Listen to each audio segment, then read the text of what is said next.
Awesome. First and foremost, good afternoon. I want to thank all of you for joining us right here at the St. Ben's Warming Center. I think all of us have seen the weather forecast, and we're going to be facing some extremely cold temperatures this weekend.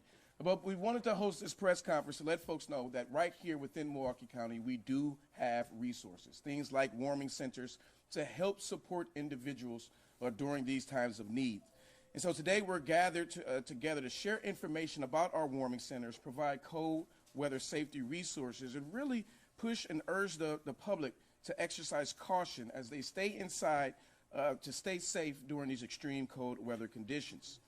Here in Milwaukee County, warming centers and trusted community hubs ensure that our members of our community have a safe, warm place to go when temperatures become extremely dangerous, when they become extremely cold.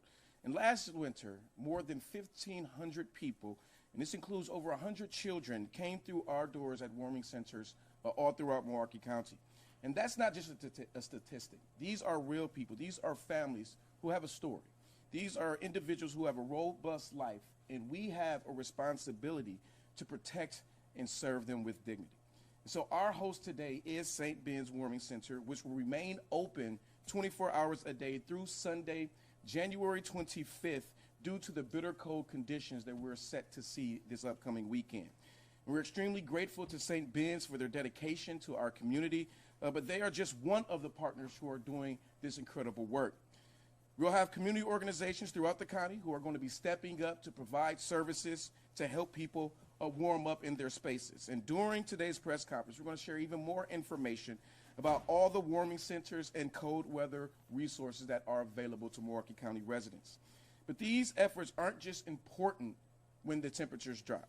We want to continue to expand as well as strengthen Milwaukee County programs so people who are experiencing homelessness have more consistent access to the services that they need, not just during the winter months, but throughout the entire year.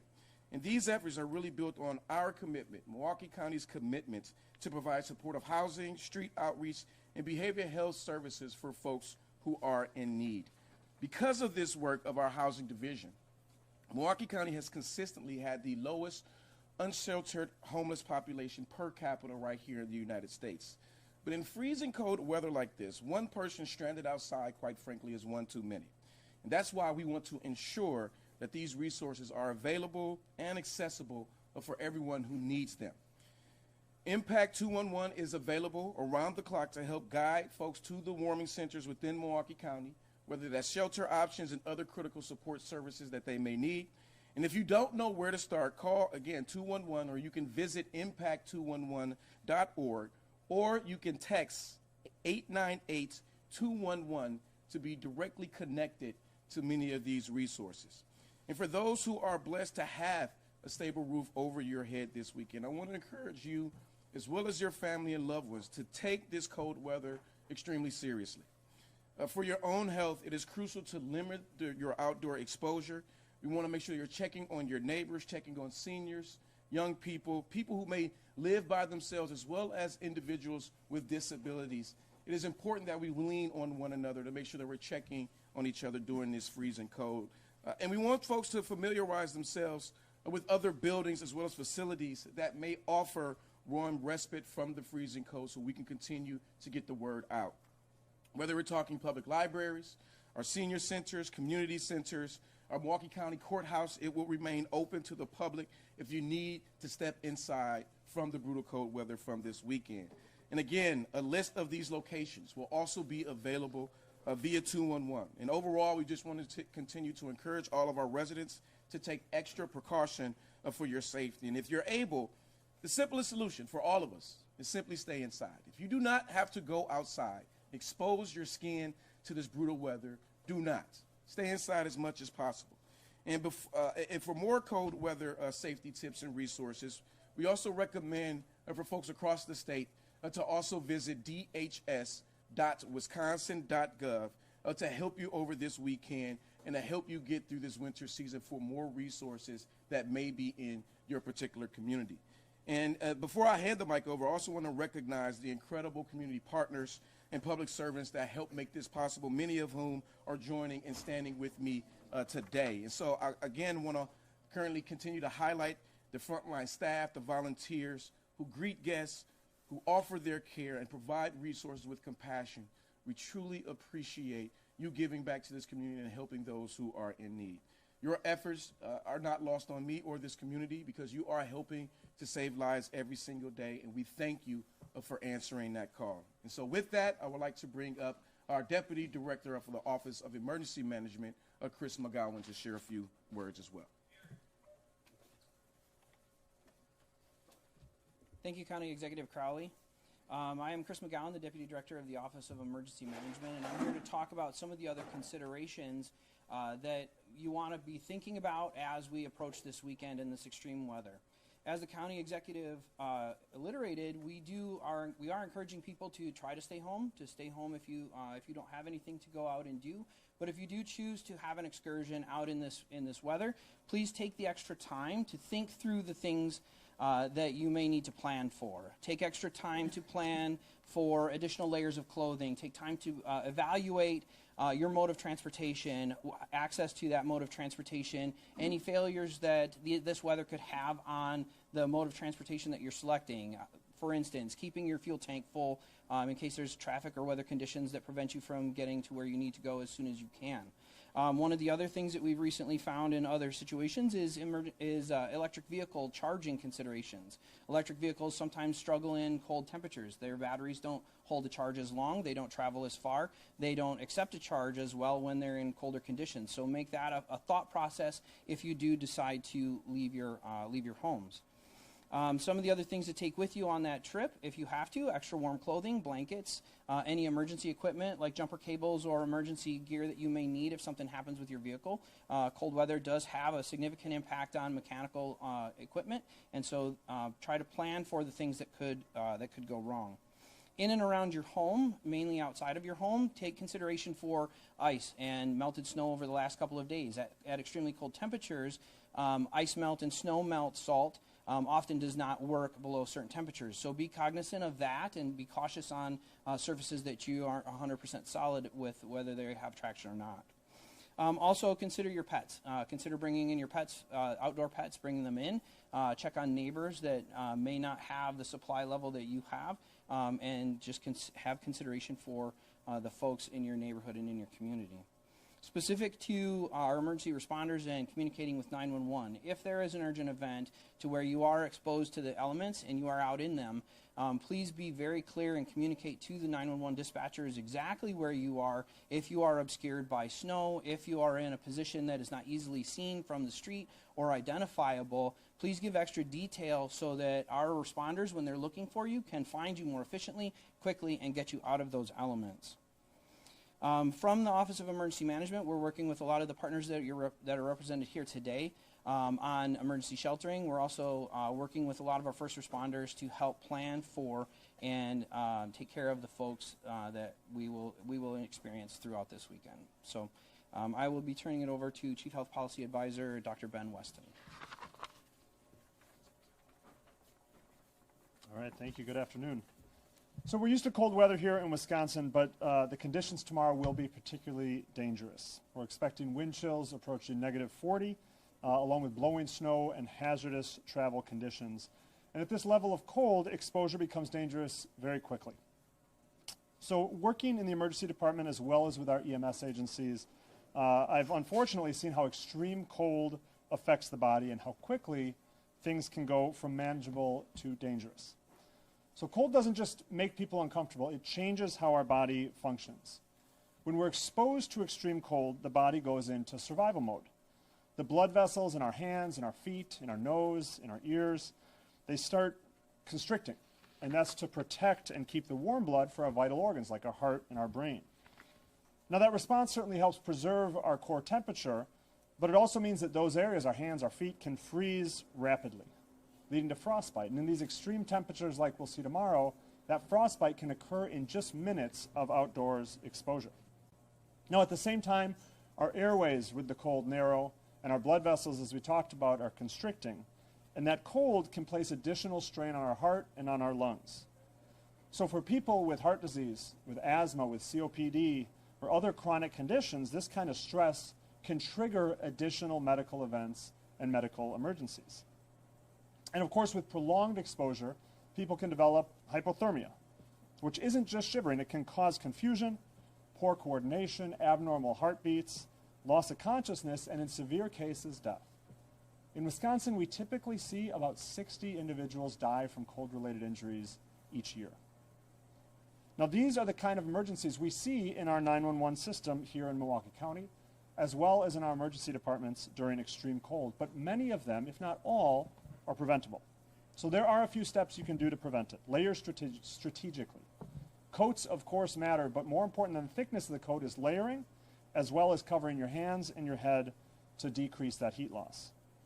Of course, you want to limit your time outdoors. Get from point A to point B as quickly as you can, as every minute counts when it comes to frostbite, when it comes to hypothermia. And of course, stay hydrated.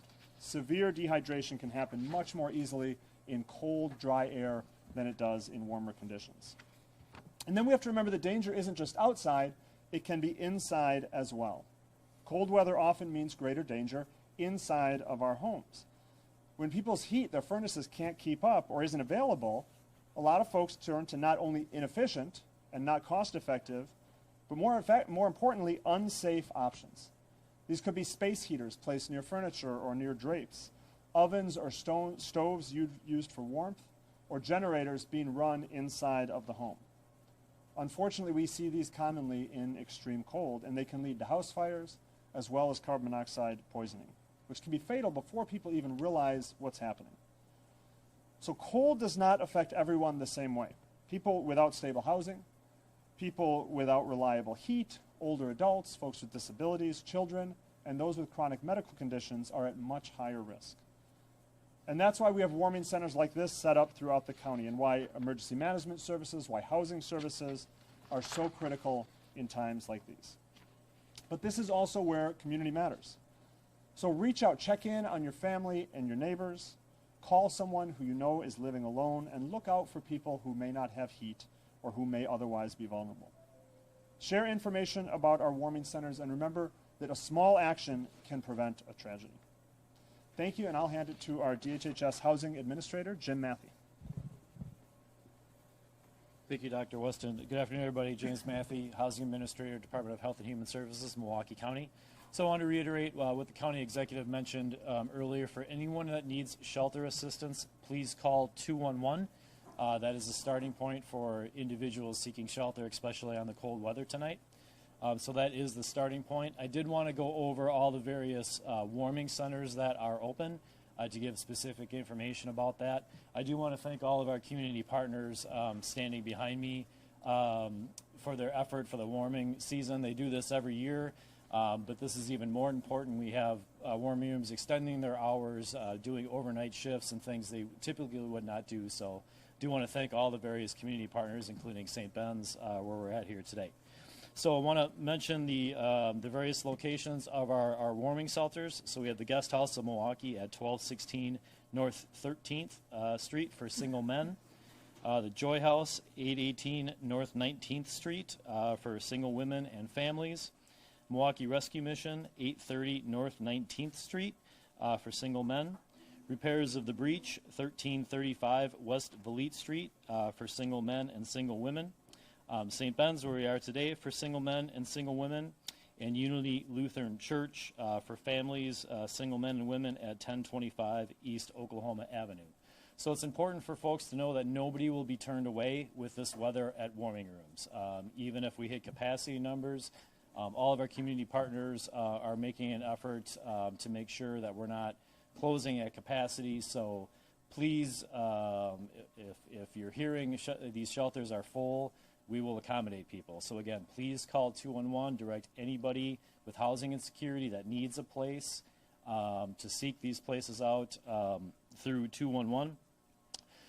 We are looking at potentially opening up additional capacity for those that do street outreach on the streets tonight, and I'll go over that in a bit. If there's extra capacity needed, we will announce that later for street outreach teams and shelter workers if needed. But again, it's important that everybody knows that we can go past capacity at these warming rooms, so please encourage people to reach out. We at Milwaukee County, we do homeless outreach every single day, and we will continue to do that. So our outreach team will be out in the street. We have been all day, 8 a.m. to 9 p.m. today, and 8 a.m. to 9 p.m. tonight. Checking on individuals, encouraging them to go to shelter, transporting them to warming rooms.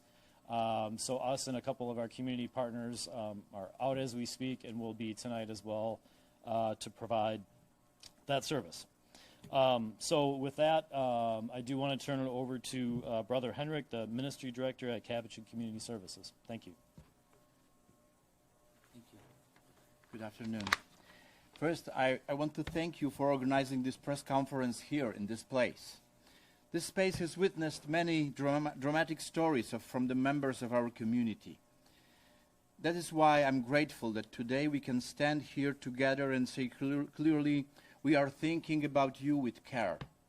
We are thinking about you today when the temperatures outside are becoming a real threat to life, but we also want to think about you when the beautiful sunny days of summer will return, I hope soon.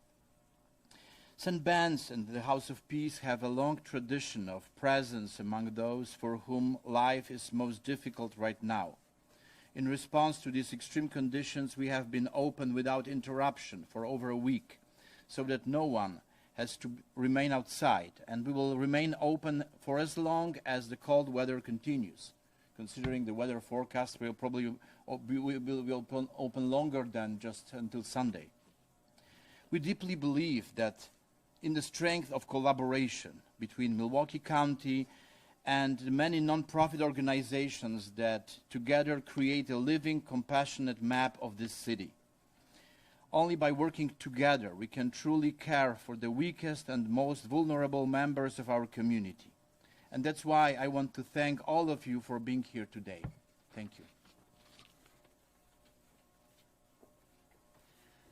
I want to say thank you again, not only to St. Ben's for not only hosting us, but also our community partners for the Lord's work that they're doing, helping to help many of the individuals who may be in the cold, making sure that they continue to stay warm.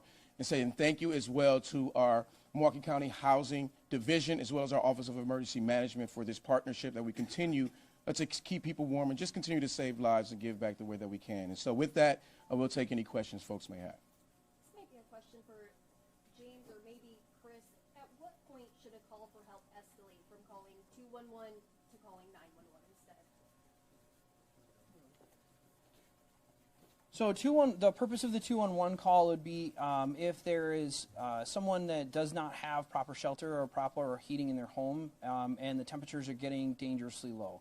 And so if it becomes an exacerbated injury, like they're having a difficult time breathing, they're not sensing their fingers and toes, things like that, then it becomes a 911 call. And to get the emergency responders to them to deal with the whatever injury or impact that they're having. So the 211 call is more preventative if you don't have adequate housing, to get access to adequate housing, where 911 would be more of a injury type call.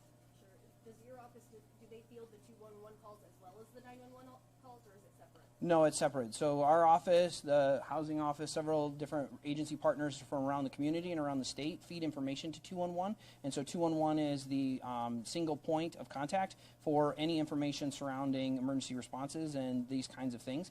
And so they are fed the proper information to be able to relay accurate information as a trusted advisor to the citizen. Okay. And in terms of OEM, can you just kind of elaborate on what your team is doing right now and tomorrow to prepare for Sure. an influx of calls?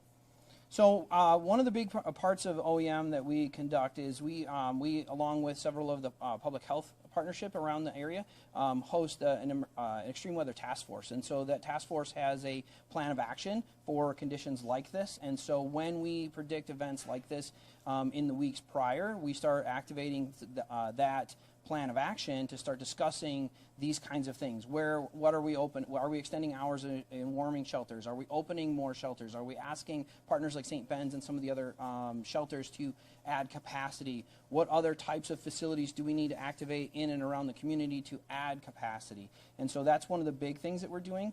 Through our EMS community, through our EMS division, we're working with a lot of the emergency responders, the hospitals, and the fire departments to prepare for an influx of cold injuries and cold illnesses and things like that.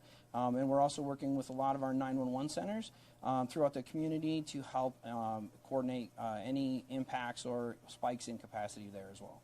Maybe anecdotally, what are you noticing, or what is that task force noticing about the need this year? So it's typical for us to have an event similar to this almost every year.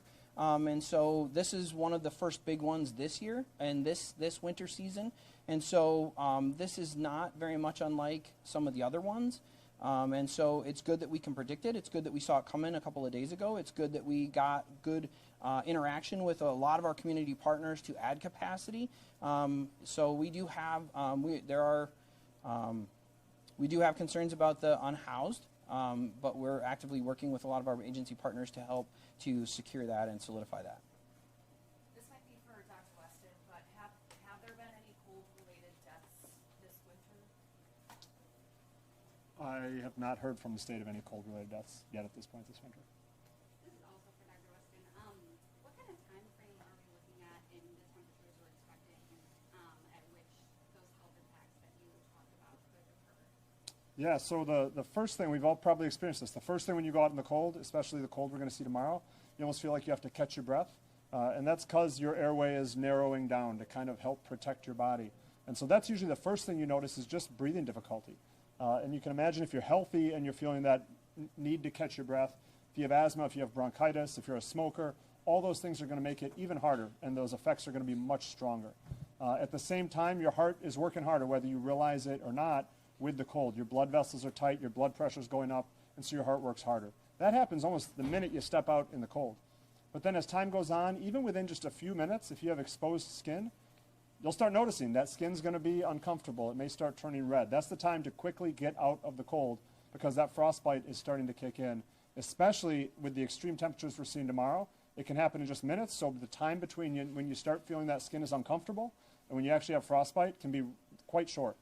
And then, of course, the more extreme is when you actually have hypothermia. So hypothermia is when your temperature drops below 95 degrees. It sounds pretty warm still, but for your body to function, it's not. You need to be closer to 98, 99 degrees. And so that can happen sometimes within minutes, depending on how susceptible you are, how fast your body can kind of keep up, and how well insulated you are. But from there, you have the shivering, you can start getting confused, and things can just get worse. So long story short, it can be as soon as you step outside, you can start having health effects from the cold. Anything else related to cold weather? Any other questions? I have unrelated questions for the county staff. Supervisor Martinez admitted that a proposed ordinance is to stop ice from coming to the county parks. Is that something that you would sign? Well, I have to still look at the piece of legislation and actually go through it with our corporation counsel. And we have continued to work with not just our sheriff's department, but local law enforcement agencies here on the ground within Milwaukee County. We want to continue that level of cooperation. But I haven't had a chance to actually look at it, but I will look at that with our corporation counsel before making a decision. Do you think that would poke the bear in terms of bringing attention to Milwaukee when it comes to ice? I'm not sure what it means to poke the bear anymore. I think that right now it's just important for us to make sure that we have a plan in place to keep community members safe. And whether we're talking about undocumented individuals or people who are citizens of the United States, folks want to know that we have a plan in place. And what are their local officials going to do to make sure that there isn't a level of fear and intimidation descending in our communities? And so it will be my hope that if we do see a large presence of ICE coming to Milwaukee, not a question of if, I guess when, that there'll be some level of coordination with our local law enforcement agencies as well as our state officials to make sure that there is a level of safety there. But that coordination brings safety to all communities, right? And making sure that people understand what their rights and responsibilities are.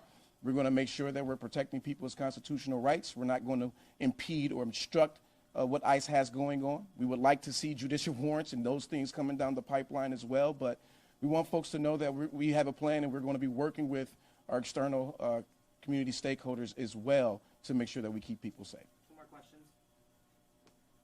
You said not if, but when ICE does come here, have you heard any idea of a time frame, anything from? We have not heard anything from the federal government. I think that in the past, you would have law enforcement actually kind of coordinate with agencies on the ground.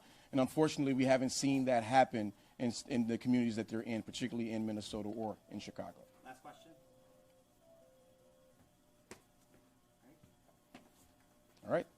Thank y'all.